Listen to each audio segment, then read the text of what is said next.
Saludo para todos, espero que se encuentren bien. A continuación, con relación a matemáticas, voy a grabar la clase correspondiente a octavo. Vamos a trabajar lo que tiene que ver con el universo de los números, pero enfocándonos en la aplicación de los números enteros y los números racionales. En algunas clases, ya con los estudiantes, estuve trabajando todo esto relacionado con el universo de los números y estuvimos aprendiendo a clasificarlos de acuerdo al conjunto o subconjunto al que pertenecen. Es importante que los estudiantes reconozcan los distintos números y a qué grupo pertenecen o a qué conjunto o subconjunto.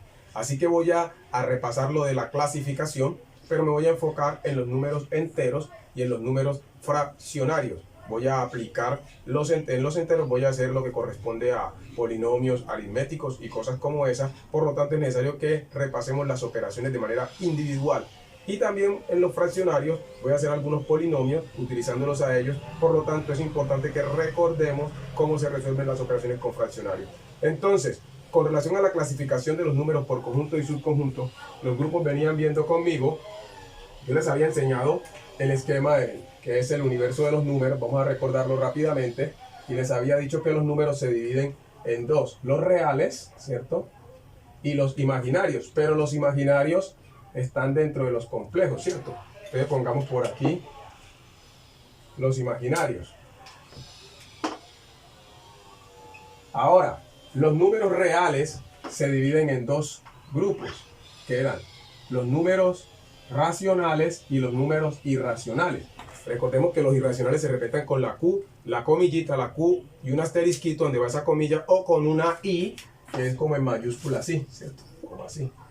Estos números que están acá, los números racionales, que son los mismos fraccionarios, se dividen en dos: en los enteros y en los decimales. ¿Por qué hago yo este esquema y no de pronto el que algunos han visto en un libro o han visto que es así, que dice que los números reales y todo eso, que acá están los racionales y por acá los irracionales? Porque cuando llegamos a los racionales, en este esquema, en este diagrama de Venn, hagámoslo un poquitico más grande, cuando lo vemos, ya he explicado, acá en los racionales están los enteros y dentro de los enteros están los naturales. Pero los números racionales, como son los mismos fraccionarios, una fracción, que es una división, puede dar un resultado entero o un resultado decimal. Y en este esquema, en este diagrama de Venn, en ninguna parte vemos un símbolo que signifique decimales. Por eso yo opté por crear donde sí puedo decir que de los fraccionarios pueden resultar tanto enteros como decimales. Y estos números enteros se dividen en tres, digámoslo así. Los enteros positivos, que son los mismos números naturales con los cuales nos enfocamos en la primaria, ¿cierto? Está el 0 que va en el centro y están los enteros negativos. Y estos de acá abajo, que son los números decimales, vengan, yo hago esta Z por acá más arribita para que tenga espacio. Y estos números decimales, con relación a los fraccionarios, se clasifican en dos. Se clasifican en los decimales finitos y los decimales infinitos periódicos. Ya los estudiantes de octavo conocen este tema, también los de noveno, los de décimo y los de 11. Solo que de acuerdo al grado nos vamos enfocando en un conjunto o subconjunto específico. Ya lo había dicho en otro video. Para los de primaria se trabajan los números naturales. Hasta sexto se trabajan los números naturales. Pero en sexto se deberían introducir los números enteros, entendiendo que los muchachos ya deben haber visto, o los estudiantes deben haber visto los números fraccionarios en tercero, lo que es la representación de estos. También deben aprender ellos a operar con los números fraccionarios en alguna medida, no tan complejos, pero sí a entenderlos. Ya cuando llegan a séptimo, entonces se enfoca en los números enteros y se trabaja también con los números fraccionarios. En octavo se debe hacer un repaso de los números enteros, se debe trabajar con los números fraccionarios y se debe hacer todo el proceso del álgebra. Pero el álgebra debe trabajarse desde los años de quinto, sexto. En cualquier año se puede trabajar álgebra, aunque alguien diga, ¿cómo así? Claro, es que el álgebra hace parte de la vida. Solo hay que hacer una adaptación curricular y cualquier persona será capaz de entender álgebra. Porque un niño sabe que un carrito más otro carrito son dos carritos. Entonces una C más otra C son dos C. Cualquier niño sabe que una papa más otra papa son dos papas. ¿Por qué las suma? Porque son semejantes. Entonces estoy hablando como de qué manera se debe como tratar de hacer que el estudiante comprenda las matemáticas. Entonces hoy me voy a enfocar en los números enteros y los números fraccionarios, porque este es una clase para octavo. entonces estoy haciendo un repaso de temas que él debe tener claro que vienen desde séptimo, pero no desde séptimo, porque todo trae una base desde los primeros años. Así que si hay vacíos en los números enteros en séptimo y eso no se repasa en octavo, los vacíos serán por la eternidad. Voy a borrar entonces este esquema de aquí. Nos vamos a enfocar entonces nosotros en estos señores, ¿cierto? En los racionales, entendiendo que pueden ser enteros o pueden ser decimales. Voy a recordar, como decía, cómo se clasifican los números antes de comenzar a hacer operaciones. Les había dicho a los muchachos que los números reales son todos los números que existen. Los números reales son los que nosotros utilizamos, cualquier número que sea. Que los números complejos son un grupo auxiliar de los números reales. Ya en los complejos están los imaginarios. Los imaginarios son una parte o son un complejo al que le falta la parte real. Bueno, esto uno lo ahonda más en noveno, pero estoy dando como la definición para que se tenga ni siquiera el concepto claro. Los números complejos son un grupo auxiliar de los números reales. Los imaginarios que están dentro de los complejos son un número complejo que le falta la parte real, o que la parte real es 0. Entonces los imaginarios me permiten resolver aquellas operaciones que no tienen solución en los números reales, como cuando voy a sacar raíz, que su índice es par de números negativos.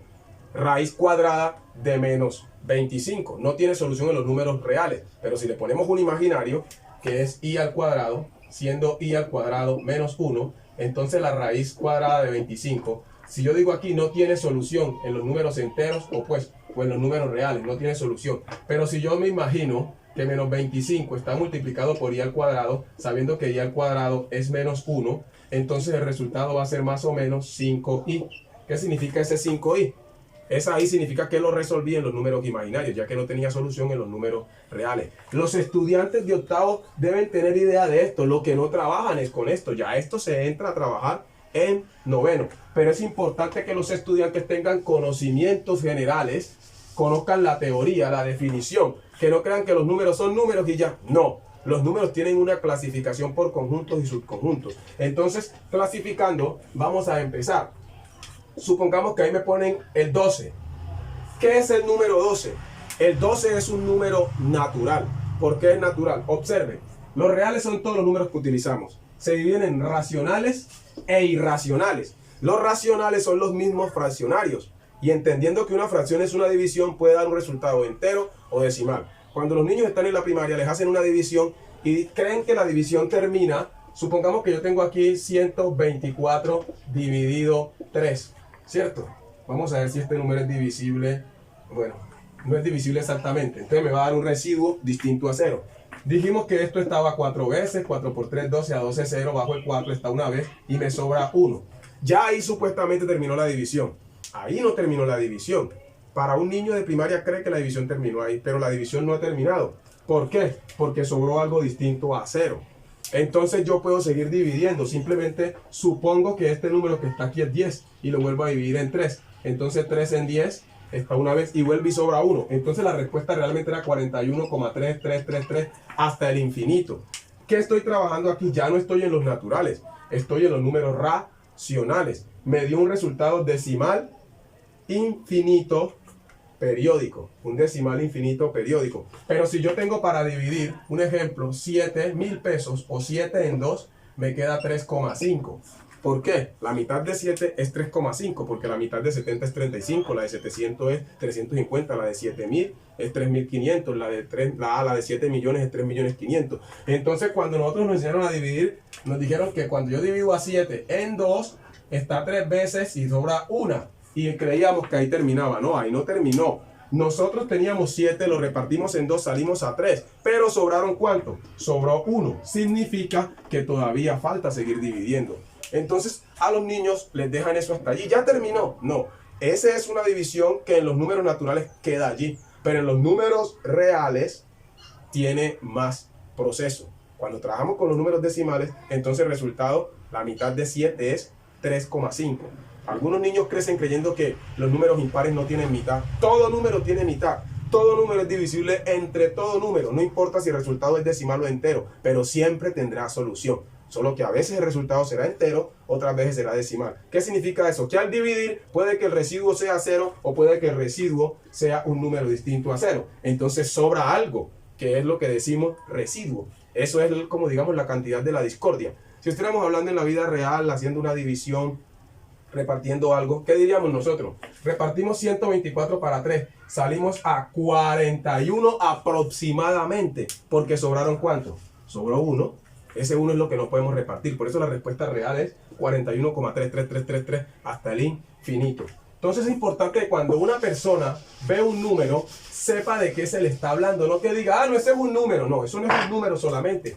Este número tiene unos conjuntos, un subconjunto al que pertenece, ¿cierto? Unos subconjuntos y un conjunto principal. Entonces, los números reales se dividen en dos, racionales e irracionales. Los racionales se dividen en dos, en enteros y en decimales. Los enteros se dividen en dos, en enteros positivos, en el 0 y en los enteros negativos. Y los números decimales, con relación a los racionales, que son los mismos fraccionarios, se dividen en dos, decimales finitos y decimales infinitos periódicos. Ya los irracionales son los decimales infinitos no periódicos. ¿Y de dónde resulta esto? Como ya les había dicho a los estudiantes en clase. Estos números irracionales, los irracionales, resultan de las raíces que no tienen solución en los números enteros, aquellas que dan inexacto, como decimos nosotros. Ejemplo, la raíz cuadrada de 7. Si usted saca la raíz cuadrada de 7, no hay dos números enteros que den 7 al multiplicarlos por sí mismos. Si yo saco la raíz cúbica de 82, esto me va a dar un poco de numeritos. Es decir, me va a dar decimal infinito no periódico. ¿Por qué es un decimal infinito no periódico? Porque se van a repetir un poco de números después de la coma, ¿ya? Pero no van repitiéndose el mismo, como cuando decimos 3, 3, 3, 3 o cuando decimos 45, 45, 45, no. Entonces, estos son los irracionales. Son los decimales que resultan de las raíces, potencias y logaritmos inexactos. ¿Cuándo una potencia da inexacta? Cuando una potencia resulta ser una raíz. Yo he explicado también eso. Algunas personas cuando ven raíz cúbica de 16 creen que eso es así. No, eso no existe. Es 16 a la 1/3. Entonces esto que está aquí es una potencia de exponente fraccionario. Lo que hice fue reescribir una raíz como potencia. Y si yo resuelvo eso me va a dar un decimal infinito no periódico, es decir, un irracional. Ahora, decía que los enteros se dividen en tres. Enteros positivos, el 0 y enteros negativos. Entonces, este número que está aquí es natural. ¿Por qué el 12 es natural? Porque los naturales son todos los números positivos que no son decimales. Todos los números positivos que no son decimales. Es decir, aquellos que al hacer una división, el residuo me da 0. Como dicen algunos en palabras, que exacto. Pero esa palabra exacto o inexacto en la matemática es ambivalente. Porque algunos dicen, no, es que si yo divido a 7 en 2, el resultado no es exacto. Claro que es exacto, porque la mitad de 7 es 3,5, entonces sí es exacto. No existe inexactitud en la matemática. Depende del conjunto del que estemos hablando. Si hablamos de los números naturales, entonces 7 no tiene mitad. Pero si hablamos de los números racionales, de los fraccionarios, 7 tiene mitad y es 3,5. Y si lo llevamos a 70, entonces sí tiene mitad, es 35. Entonces este número es natural. ¿Por qué es natural? ¿Por qué es natural? Porque es positivo y no es decimal. Recordemos que el primer número natural es el 1, no es el 0. Ahora, como es natural, también es entero, porque los naturales están en los enteros. Como es entero, también es racional, porque los enteros están en los racionales o los fraccionarios. Y todos ellos están ¿en dónde? En los reales. Entonces, cualquier número que sea positivo y no sea decimal va a ser natural, entero, racional y real. Ahora, supongamos que yo vengo y le pongo aquí un menos. Un menos. Entonces ya el 12 no viene a ser natural. Vamos a hacer un ejemplo con un número que no sea natural, sino que parta de los enteros. Supóngase que ahí me pone menos 48. Este número es negativo y no es decimal. ¿Qué son los números enteros? Los números enteros son todos los números que no son decimales. Son todos los números que no son decimales. Ahí está en que se clasifica. Entonces este número, primero, ¿qué es este número? Este número es entero, ¿cierto? Por ser entero es racional, porque está dentro de las fracciones. Y este también, al ser esto, pasa a ser real. Es decir, todo entero es racional y todos los racionales son reales. Vuelvo a hacer una aclaración. ¿Por qué hablo tanto de esto? Mire, esto que está aquí es un simbolito. ¿Qué significa ese símbolo? División. La división, si ustedes tienen a 10 entre 5, ya he explicado varias veces, observen si no se parece.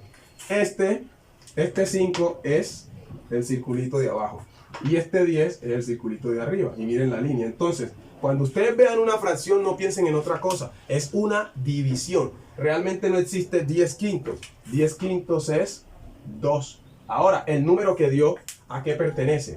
Si ustedes ven el resultado que dio, ¿a qué pertenece? Es un número natural. Este número es natural. ¿Por qué es natural? Porque dio un número positivo que no es decimal. Entonces algunas divisiones al resolverlas, su resultado es un natural. Y si es un natural, es un entero. Y si es un entero, obviamente es un racional porque resultó de una división. Y todo número que utilizamos se llama real. Acabo entonces de mostrar qué es esto. Como es un grupo de octavo, yo le podría poner que el número esté implícito. ¿Cómo así que implícito? Yo digo aquí, menos 4 más 3 menos 7. Como esto es una resta, el resultado no va a dar un decimal, porque no estoy operando números decimales. Si hago una operación de suma y resta entre números enteros, el resultado va a ser un entero. Entonces yo tengo menos 4, ¿cierto? Menos 4 menos 7. Tengo dos deudas. Debo 11 y abono 3. Quedo debiendo ¿cuánto? 8. Ese resultado que me dio es un número ¿qué? Entero inicialmente. Luego es un racional. Y por último es un número real. ¿Qué estoy diciendo? Que si a alguien le ponen esto y le preguntan a qué pertenece, primero debe resolver la operación. Aunque si no la resuelve también de vista, por simple inspección, se da cuenta que es un entero. ¿Por qué se da cuenta que es un entero? Porque están más grandes los negativos que el positivo. Entonces el resultado va a ser negativo. No puede ser un natural. Hazme un ejemplo de eso que diga que es natural. Supongamos que yo estoy debiendo 2, pero tengo 20. Y me dicen que también debo 4. Nótese, ¿cuánto debo? En estos momentos estoy debiendo 6. Pero ¿cuánto tengo? Tengo 20. Lo positivo es lo mío. Entonces me sobrarían 14. Me sobrarían 14. Entonces este resultado de esta operación, ¿qué era? Es un número inicialmente ¿qué? Natural. El resultado es natural. Y si es natural, entonces este señor es natural. ¿Qué más es? Entero. ¿Qué más es?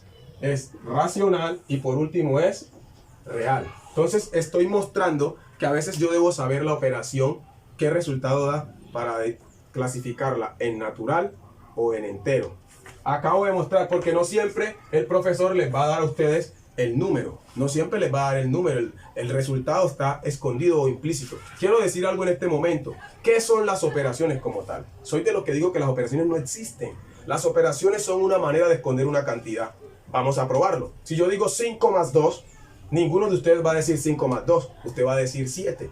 Entonces el número que estaba escondido en la operación de adición de 5 y 2 era el 7. Entonces las operaciones son maneras de esconder cantidades o son formas de expresar cantidades. A veces son de manera aritmética, otras son de manera algebraica. Es decir, a veces da un valor numérico, da un número como tal, otras veces está indicado de manera simbólica con letras. Si yo digo 4 por 8, usted no va a decir 4 por 8.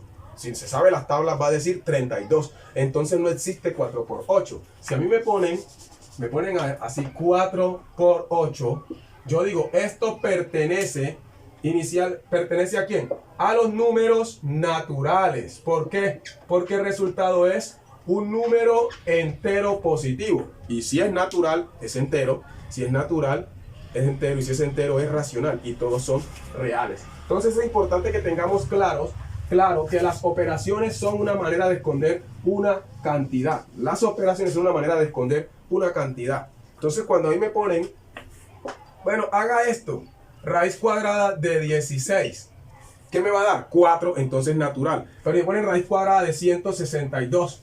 Esto no tiene solución en los números enteros, va a dar un decimal. Entonces las raíces inexactas son irracionales. Sepan los de octavo, toda raíz que no dé, o que uno diga, no que no le dé a ustedes, sino que no tenga solución. Ejemplo, la raíz de 162. No existen dos números enteros. No existen dos números enteros que en 162. Entonces, como va a dar un decimal, es irracional. Y obviamente también es real. Entonces los irracionales solo tienen dos. Son irracionales y son reales. Hagamos otro ejemplo. Yo pongo logaritmo base 2 de 78. ¿Cuántas veces tengo que repetir el 2 para que me dé 8? Repitiendo el 2 por sí mismo. Si yo digo 2 a la 2, 4. Si digo 2 a la 3, 8. Si digo 2 a la 4, 16. Si digo 2 a la 5, ¿cuánto sería? 32. Si digo 2 a la 6, 64. Si digo 2 a la 7, 128. ¿Notaron que ya pasé de 78, perdón? ¿Cuántas veces tengo que repetir el 2 para que me dé 78? Nunca lo voy a poder repetir veces exactas. Entonces me va a tocar repetirlo veces decimal. Entonces el resultado va a ser un decimal. Entonces este señor que está aquí también es un irracional. ¿Por qué sé que es irracional? La definición me dice que los irracionales son aquellos que resultan de las raíces de los logaritmos inexactos. Son decimales infinitos no periódicos. Ojo, ningún número irracional es racional. ¿Qué quiero decir? Que ustedes no pueden tener un número al que le pongan la Q y la Q con comillas. Si lleva la Q con comillas es porque no lleva la Q sin comillas. Es decir, si es racional, no es irracional. ¿Ok? Porque estos irracionales son los decimales infinitos no periódicos. Repito, resultan de las raíces de logaritmos inexactos. Es decir, que su resultado no está en los números enteros. Si yo digo raíz cuadrada de 25 es 5.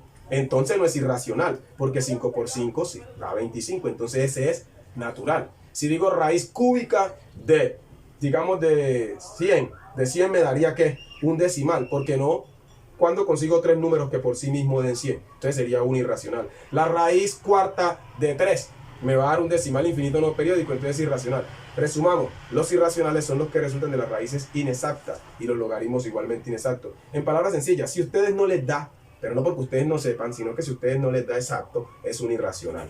Bueno, ¿cuál más podemos hacer? Esto ya lo he explicado varias veces en el salón, pero quería como recordarlo para poder entrar a hacer ya las operaciones con los números enteros y con los números fraccionales. Voy a borrar esto. Entonces vamos a trabajar lo que son operaciones con números enteros.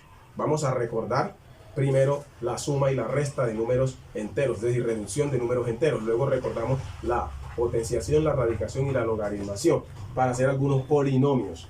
Entonces, vamos a trabajar primero la suma y la resta de números enteros, reducción de números enteros. Entonces yo tengo aquí menos 10 más 4 más 8 menos 20. Ahí está. ¿Qué observan ustedes? Tengo dos negativos y dos positivos. ¿Por qué es una resta? Es una resta porque tengo mezclados negativos y positivos. En la suma y en la resta no se multiplican signos. Es decir, no se aplica la ley de los signos en la suma y en la resta. ¿Cuál es la clave? Para que la escuchen. En la suma y en la resta, si tengo signos iguales, sumo. Si tengo signos diferentes, resto. Sea que sume o sea que reste, la respuesta llevará el signo de la cantidad mayor. Estamos hablando de grado relativo. El grado relativo de un número es su signo, entonces el 10 es negativo, el 4 y el 8 son positivos y el 20 es negativo. ¿Qué es lo que voy a hacer para resolver esto? Voy a juntar las deudas y voy a juntar lo que tengo. Las deudas son lo negativo y lo que tengo es lo positivo. ¿Cuánto debo? Debo 30. Debo 30. ¿Cuánto tengo? Tengo 12. Tengo 12. ¿Cuál es más grande de los dos? Lo negativo. Entonces hago la resta común y corriente y el resultado queda con el signo negativo. Entonces la respuesta aquí sería ¿cuánto? 18 negativo. Entonces, ¿por qué dio menos 18? Porque yo estoy debiendo 30 y estoy abonando 12. Quedo debiendo 18. Entonces, ¿por qué quedó negativo? Porque es más lo que debo que lo que tengo. Vamos a hacer un ejemplo que dé positivo. Supóngase que yo tengo 70, ¿cierto? Pero me dicen que debo 40. Y me dicen que tengo 10, ¿cierto? Allí. ¿Cuál es más grande? Lo que tengo. Tengo 80. Miren, tengo 80. ¿Y cuánto debo? 40. Entonces me deben devolver 40. ¿Por qué quedó positivo? Porque es más grande el positivo. No se multiplican signos. Hay estudiantes que mueren creyendo que aquí se multiplican los signos. No. Ahí no se multiplican signos, es que no estamos tratando de multiplicación, ni división, ni nada de eso. La ley de los signos se aplica en las operaciones que tienen que ver con la multiplicación. La multiplicación misma o producto, la división o cociente, la potenciación, radicación y logaritmación. Porque todas ellas tienen que ver con la multiplicación. multiplicación. Recuerden que la multiplicación es el alma de las matemáticas, y siempre lo diré. Por eso el estudiante que no sabe las tablas no va a entender matemáticas nunca en su vida, nunca entenderá matemáticas. Y he dicho una frase como poética de este año, que así como un cuerpo está muerto sin alma, así está un estudiante sin las tablas. Aquí, ¿qué es lo que hacemos? ¿Cuál es más grande? El negativo. Entonces la respuesta va a dar negativo. ¿Cuánto va a dar? Menos 8. ¿Por qué dio menos 8? Porque estás debiendo 8, perdón, estás debiendo 2 y estás, perdónenme ahí que me enredé, estás debiendo 10 y estás abonando 2. Como debes 10 y abonas 2, quedas debiendo ¿cuánto? 8. ¿Por qué quedó menos 8? Porque es más grande el negativo. No, ay, profe, pero si decimos más por menos también nos va a dar. Vamos a ver. Supóngase que están debiendo 4 y tienen 20. ¿Cuál es más grande? El positivo, entonces haría 16. Pero si alguien comete la bestialidad de multiplicar más por menos, le va a dar menos. Y se la tiró. ¿Por qué? Si usted tiene un billete de 20 y paga 4, ¿cuánto le van a devolver? Le van a devolver 16. Y si no se lo devuelven, usted forma un escándalo. Entonces, no se multiplican los signos. Ojo pues, vamos a pasar a un polinomio aritmético con signos de agrupación. ¿Listo? Entonces yo vengo y tengo aquí menos 4. Corchete. Tengo acá a 2 que multiplica a 10 menos 14. Y acá tengo menos 9 que multiplica a 2. Cierro todo esto. Bueno, ojo con esto. Aquí es donde quiero enfocarme.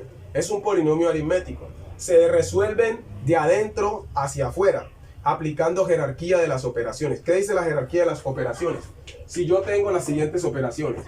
Tengo la suma y la resta que trabajan juntos, la multiplicación y la división que trabajan juntas, y tenemos la radicación, la potenciación y la logaritmación. Le quito la O a logaritmación.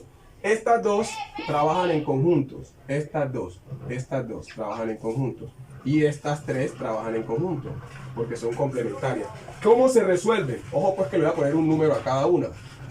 Las primeras operaciones que aparecieron fueron la suma y la resta. Estas se hacen de último.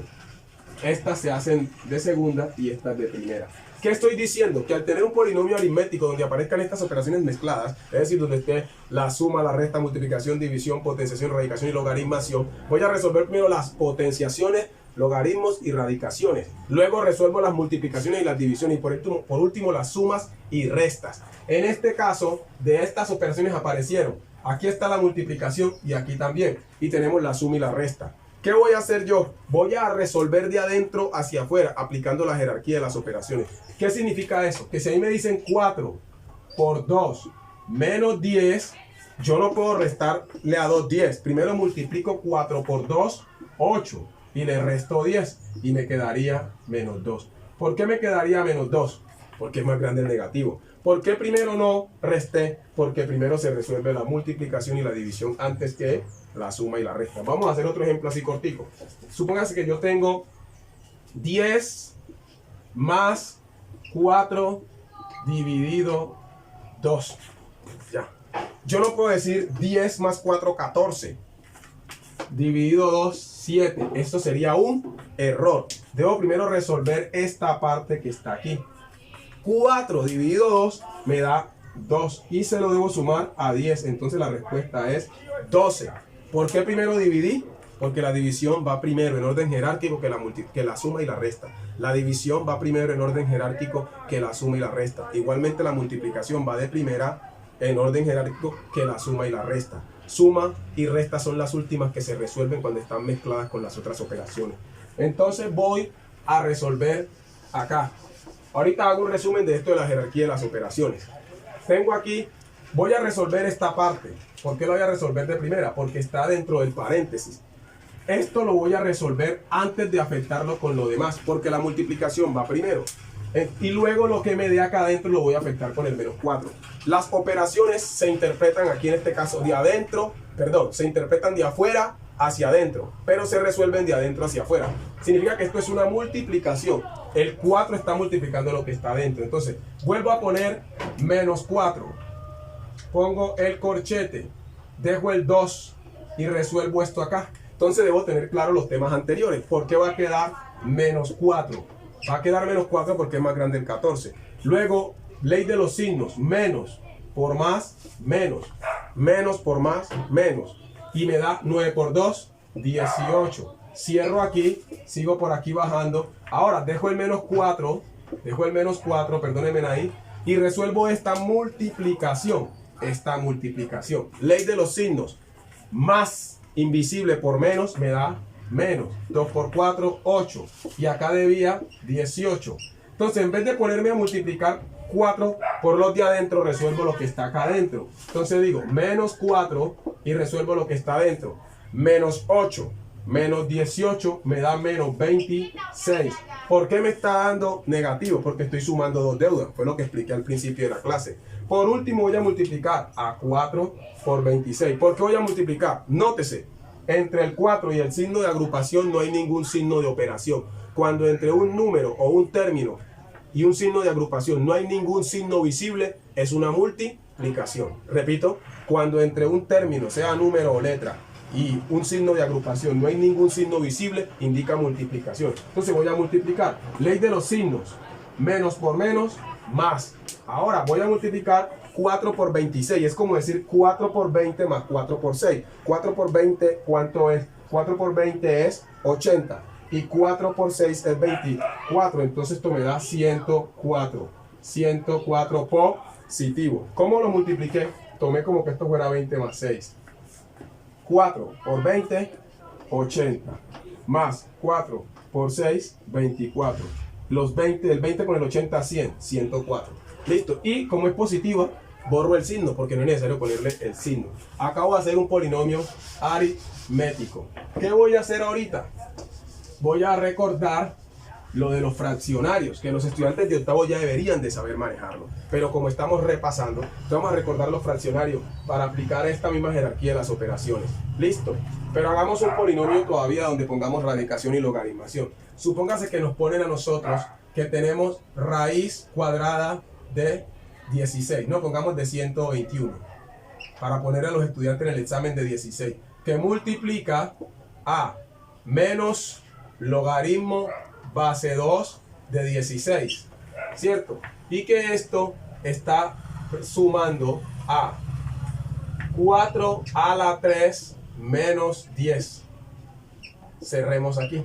Nótese, en este polinomio ya aparecen las potencias o las raíces o los logaritmos, aparecen las últimas tres.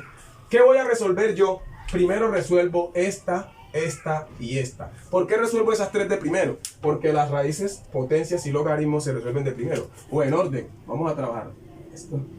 Primero apareció la potenciación que la radicación. Entonces voy a resolver las tres. La raíz cuadrada de 121 es 11. ¿Por qué es 11? Por eso es importante que el estudiante maneje las operaciones individualmente. ¿Por qué la raíz cuadrada de 121 es 11? Porque 11 por 11 son 121. Algunos estudiantes dicen, es que yo no entiendo. No es que no entiende, sino que no sabe manejar las operaciones de manera individual. Entonces pongo el corchete. Ahora, ¿cuántas veces repito el 2 por sí mismo? Para que me dé 16. Lo repito 4 veces. Y el signo menos que estaba ahí. Entonces me queda menos 4. ¿Por qué dio menos 4? La logaritmación es una operación que me pregunta cuántas veces repito la base para que me dé el logaritmando.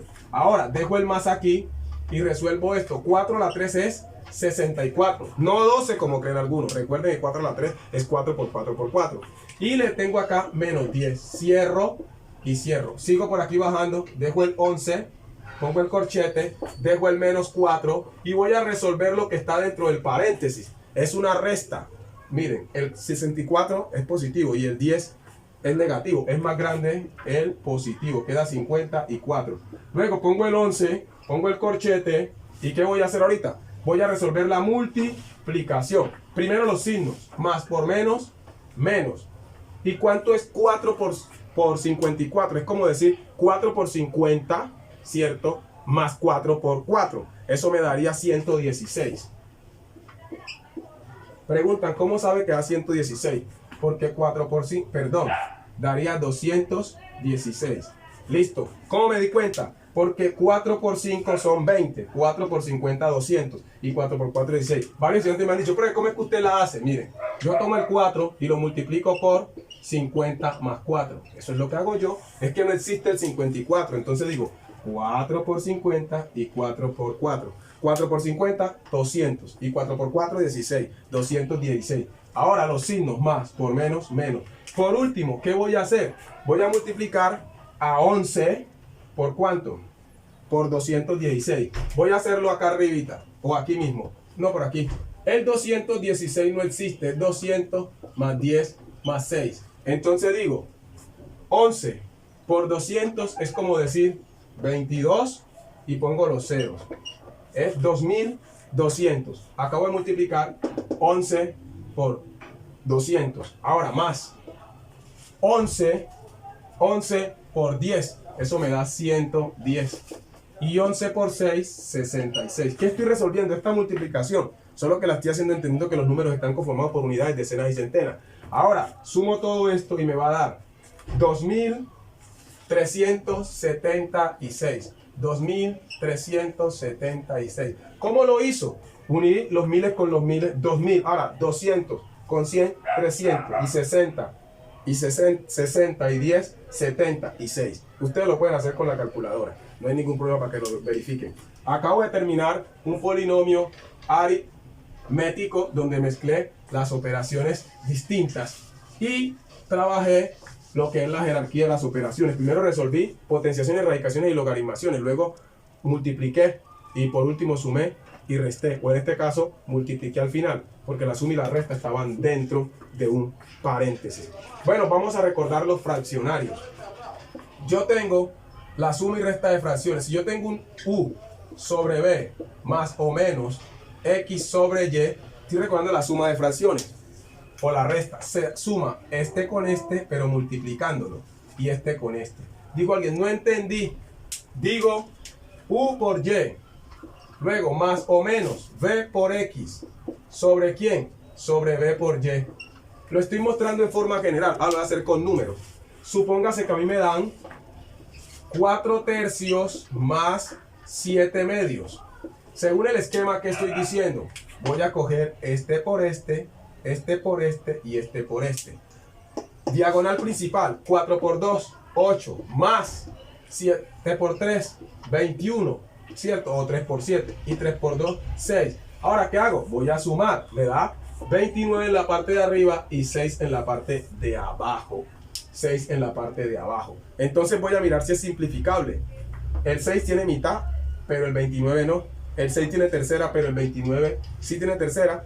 2 más 9 es 11. El 29 es primo, solo es divisible entre el mismo y el 1. Para aquellos que no saben por qué un número es primo, cuándo es divisible o no, existen 4 divisores. El 1, el 2, el 3 y el 5. Los demás son subdivisores. Si un número no es divisible ni entre 2, ni entre 3, ni entre 5, es primo. El 29, ¿por qué es primo? No lo divide ni el 2 porque no termina en par. No lo divide el 5 porque no termina en 0 ni en 5. Y no lo divide el 3 porque al sumar los dígitos 2 más 9 da 11. Y el 11 no está en la tabla del 3. Entonces, si no lo divide ni el 2, ni el 5, ni el 3, debe tener raíz cuadrada. El 29 no tiene raíz cuadrada. Entonces es primo. Esa clave la voy a repetir. Si un número no es divisible ni entre 2, ni entre 3, ni entre 5, debe tener raíz cuadrada. Si no tiene raíz cuadrada es primo. Entonces esta es una fracción irreductible, es decir, no se puede simplificar porque no tiene un común divisor entre 6 y 29. Estos son temas que el niño debe saber manejar, el estudiante, desde grados anteriores, quinto, sexto, porque debe saberse las tablas. Si no sabe las tablas, yo no entendí. Claro, si no sabe dividir ni por una cifra, si no sabe cuándo tiene mitad, ni tercera, ni quinta. Recuerden las claves. Ahora, ¿qué pasaría si fuera una resta? Cambiemos este signo y pongamos un menos. Lo mismo, 4 por 2, 8, pero aquí iría el menos. Ahora, 7 por 3, 21.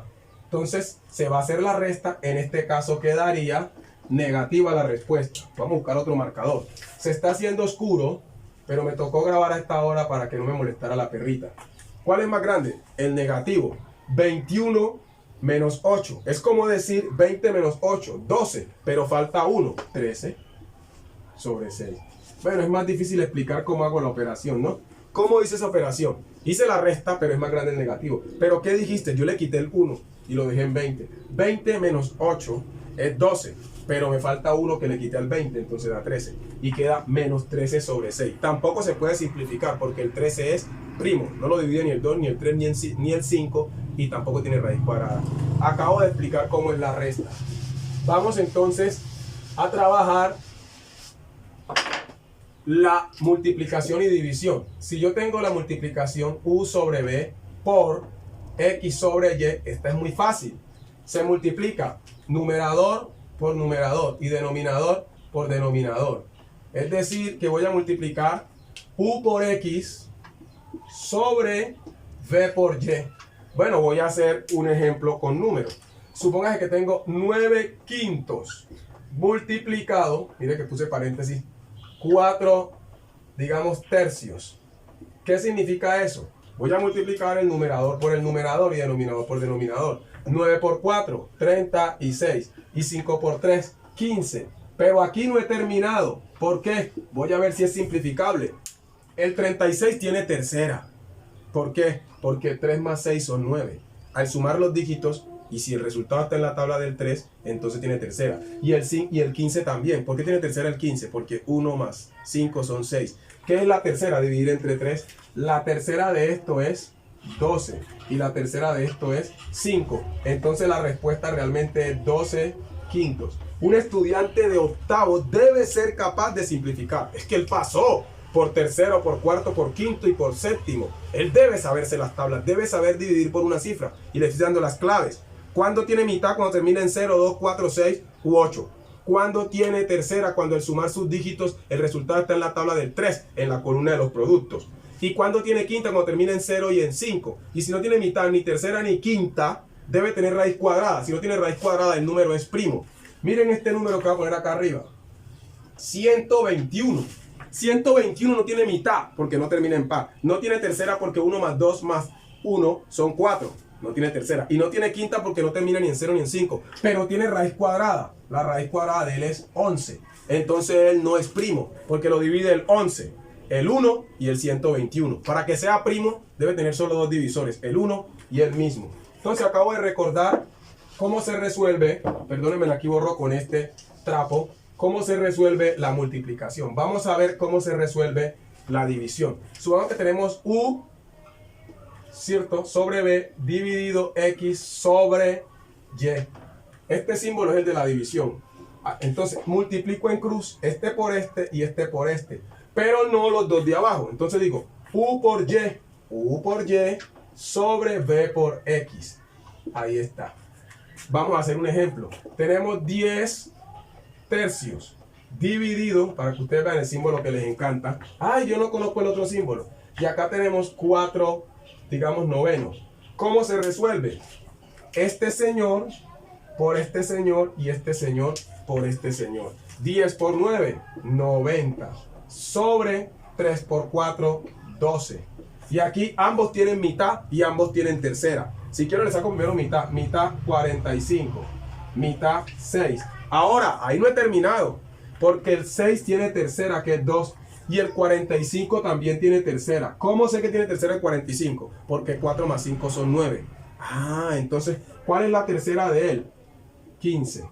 Y ahí sí termino. 15 medios. Esa es la respuesta. ¿Por qué da 15 medios? Porque el 15 ya tiene quinta, tercera y quinceava. Y el 2 solo tiene mitad y primera. ¿Qué tienen en común? Solo los divide el 1. Ya no puedo seguir simplificando porque el único divisor común es el 1. Es importante que el estudiante sepa simplificar. Para que sepa simplificar, el estudiante tiene que tener claro cuándo tiene mitad un número, cuándo tiene tercera y cuándo tiene quinta. Bueno, vamos a quedar por aquí. En una próxima clase seguiré explicando los polinomios aritméticos donde ya incluya las fracciones. Y queda pendiente que el estudiante cuando termine diga a qué pertenece. Este resultado dio en los racionales, porque la mitad de 15 es 7,5. Es un decimal finito. Listo, entonces espero que copien la clase y podamos estar entonces dispuestos a seguir aprendiendo. Bendiciones.